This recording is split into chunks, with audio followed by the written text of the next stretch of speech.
అనేక సార్లు దేవుని యొక్క లేఖనము ద్వారా మాట్లాడుచు చనిపోయి నేను తిరిగి లేస్తాను,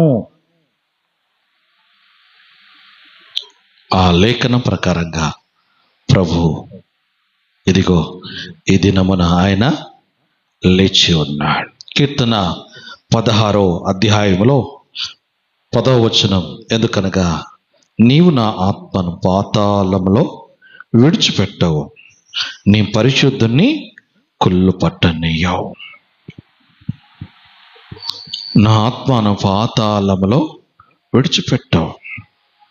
మనము చదువుకున్న లేఖనము అంతా కూడా మత్తయి, మార్కు, లూకా, యోహాను, ఈ 4 సువార్తలలో మనం చదువుకున్న లేఖనాలన్నీ కూడా